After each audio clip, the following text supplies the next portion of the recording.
some of which you can at least try and convert to a KO, like into a Nair or Sair. So I think Bo can be really good, but Mounir might be using a bit more of the axe come game 1 here.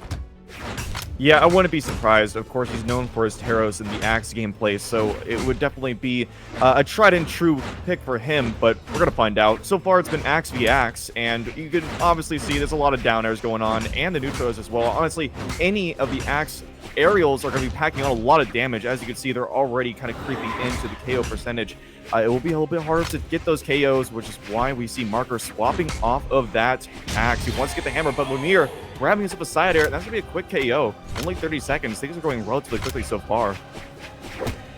Very interesting to see Mounir grab the bow, maybe because he knows he's just trying to get extra credit for this stock, knowing that the first stock is going to get taken out 7 minutes, 11 seconds left of the game, and now he's going to be able to finally pick up Axe at a bit more sturdy of a stock and not get Axe disarmed from him, because that's really what he was using for a lot of winner's quarters. Was a lot of Axe. And I'm also really happy you brought up the Axe aerials, because those have been some of Mounir's favorite toys to play with, is the Axe aerials, especially Dare. You see him using a lot of Dare, and it's been so far rewarding him a little bit this match. Maybe it'll reward him a little bit more like it did in his most recent set on stream. There's a very risky desig, little cheeky from the Azoth, but no, Marker does not let him pass. Both on red, second stock. Where do we go from here? I mean, honestly, if you're playing the Azoth, you gotta be playing cheeky, right? That's what comes with the signatures. Look at that nicely placed neutral air. It's gonna take up the stock, and now it's actually Marker getting himself a bit of a lead, and Mounir trying to take up the stock immediately, but no, gonna dash away, and Marker will keep it for now. Mounir has the stage advantage at the moment. He needs to build this damage, or get the KO rather, very quickly before Marker builds up that damage. Teros is very unforgiving, so he knows that neutral air, or neutral light rather, will take it out, and once again, even up pretty well. Axe is still going to remain in hand. He hasn't really played to that bow advantage yet. Like you said, it's honestly what he's going to be going with for the most part, as we've seen on stream, and as what we know of him from all the times he's played. Axe is his darling princess. So Marker is doing something really interesting where he's actually really respecting Mounir off stage, and I'm trying to wonder if that's going to be different when he finally has hammer in hand, Stomp Sair. We're not even going to have to play off stage. You said it best, my friend. Teros is very unforgiving. That's all it's going to take to close out game 1 in Marker's favor. And now Mounir, I mean, if Mounir just says, hey, go next, I just got to like get 2 extra damage per engagement in, and then I know what I'm doing, I won't blame him. I feel like that can be a go next, but no, it is a bit more than that. We're swapping off a first loss, and we are keeping no common weapons. Yeah, this is usually I would say this is unusual, but we have seen this pick before from Mounir. Now the levels would say contrary. I mean, only level 28. That's not very much experience, but we have seen him play in tournament before to some pretty good success. And Dusk, of course, is a very strong legend. Those signatures, honestly, are very underrated, I would say, and they've been definitely causing a lot of trouble for some people running into Dusk, which there's not too many of them out there. But for those who are running this character, it is quite the force to go against. So I think this is going to work out a lot better than that Azoth. It was kind of a troll pick. He didn't use that bow, which honestly, I feel like that would have done him some good. Bow is a really, really strong weapon. But here we go. We're getting to game number 2 on the Small Fortress of Lions. And so far, Marker already cooking up with the hammer. Look at that damage. I mean, I know I've called attention to it so many times and so many different blocks. I mean, everyone said it before, but my goodness, look at that damage. He was like 3 attacks. He was already at 90 damage. Mounir getting hit after hit. It's over. He's gone. God. And it's a quick stock for Marker. Ooh.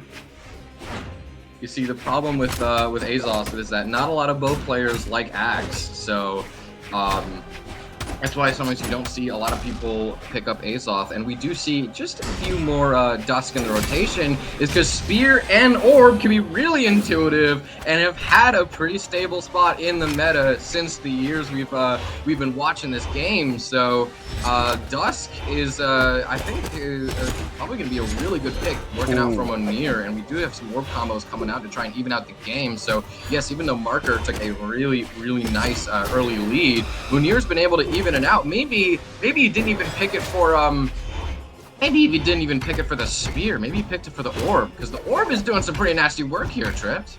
Oh, absolutely. I mean, my goodness. Orb has so much to cover itself with. Look at that. The side air setting out. It's going to disarm Marker as well. Now he's got the Spear. He's going to be poking out for those side airs. He knows the force is huge. Look at that against the stage. Looking for the down air. Not able to get it this time. Mounir retracting back, tries to get a cheeky D-sig in there, but it's not going to work out. And now Marker is pressuring off stage. He has been able to even things up. He wants to get this KO quickly, but against the hammer, it's going to be a tough task to outpace it in KO potential, because look at that, already on the ropes. Mounir sinking down, 2 weapon throws, GCD light into the ground pound. It's classic, and he's out of here.